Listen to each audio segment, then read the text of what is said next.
মির্জা ফখরুল ইসলাম আলমগীরের একটি সাক্ষাৎকার প্রকাশিত হয়েছে।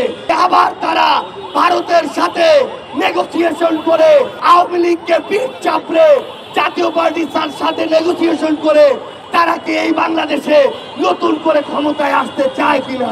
বিএনপির আজকে মহাসচিব যে বক্তব্য দিয়েছেন, বাংলাদেশের ইতিহাসে এই কম্প্রোমাইজিং পলিটিক্সটা ইতিহাসের স্বর্ণাক্ষরে লেখা থাকবে।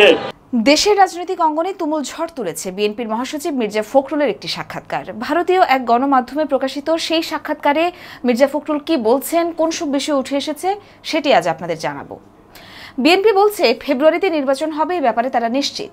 জামায়াতের পিআর পদ্ধতি আর এনসিপির প্রচলিত সংবিধান বাতিল করে গণপরিষদ নির্বাচনের দাবির প্রশ্নে মির্জা ফখরুল জানিয়েছেন পিআর নয়, প্রচলিত পদ্ধতিতে নির্বাচন হবে এবং তিনি আশাবাদী যে জামাত এই পদ্ধতিতেই অংশ নেবে।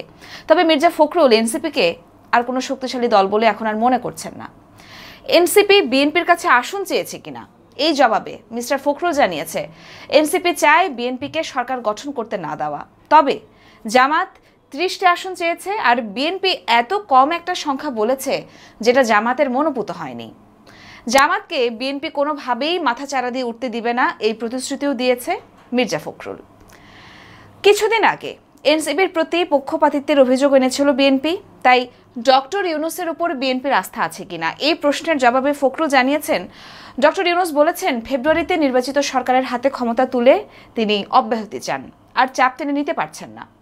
বিএনপিও আশ্বাস দিয়েছে সরকার গঠনের পরেও সংস্কার চলবে, স্বৈরাচারীদের বিচার প্রক্রিয়াও চলবে। বিএনপির 31 দফায় এগুলো সবই আছে। সাম্প্রতিক সময়ে জাতীয় পার্টির অফিস ভাঙচুরের ঘটনার পরের দিন বিএনপি, জামায়াত এবং এনসিপি নেতৃত্বকে বাসভবনে ডেকে পাঠিয়েছিলেন ডক্টর ইউনূস। সেখান থেকে পাওয়া এক বিশেষ বার্তা নিয়ে কথা বলেছেন মিস্টার ফখরুল। তিনি বলেছেন তিনি ডক্টর ইউনূসের কাছ থেকে স্পষ্ট বার্তা পেয়েছেন ফেব্রুয়ারিতে ভোটের বাস ধরতে না পারলে ইউনূস মার্চ থেকে আর থাকবে না, এমন পরিস্থিতি যেন না হয় যাতে ভোটটাই করা না গেল।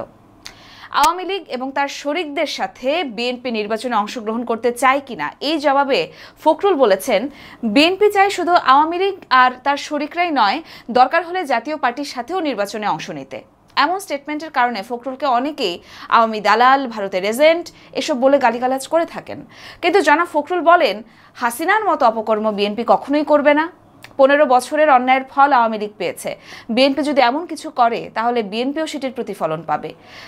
মানুষের এত প্রাণহানি, রক্তপাত দেখার পর মানুষের মাঝে একটা আওয়ামী বিরোধী চেতনা কাজ করছে, যার ফলে অনেকেই চাইছেন না যে আওয়ামী লীগ যেন নির্বাচন করে। ডক্টর ইউনূস বলেছেন ফেব্রুয়ারিতে ভারতের প্রভাব ছাড়া নির্বাচন আর সরকার গঠন হবে। এখন এখানে ভারতীয় গণমাধ্যমের প্রশ্ন, সত্যি কি বাংলাদেশে ভারতের কোনো প্রভাব আর অবশিষ্ট নেই? ভারত মুক্তিযুদ্ধের সহযোগী, ভৌগোলিক দিক থেকেও ভারতের প্রভাব বাংলাদেশে রয়েছে। তবে ভারতের শাসকরা বাংলাদেশ বলতে কেবল আওয়ামী লীগকেই বুঝেছে। এটাই মির্জা ফখরুল বলছেন যে জামাত আর বিএনপির রাজনীতি ভিন্ন, তবে বামপন্থীরা বিএনপির সাথে রয়েছে উল্লেখ করে মির্জা ফখরুল বলেছেন আওয়ামী লীগের ভাষ্য মেনে বিএনপি আর জামাতকে একই বন্ধনীতে বেঁধে ফেলেছে ভারত। 25 বছর ধরে জামাত বিএনপির নাম একসাথে উচ্চারিত হয়, এমন প্রশ্নে মির্জা ফখরুল সাফ জানিয়ে দেন আওয়ামী লীগ এই অপপ্রচারটা ভারতকে বিশ্বাস করিয়েছে। জামাত কেবলই বিএনপির নির্বাচনী শরিক, আওয়ামীর চশমা দিয়ে ভারত বাংলাদেশকে দেখি ভুলটা করেছে, বাকিদের সাথে যোগাযোগই রাখিনি।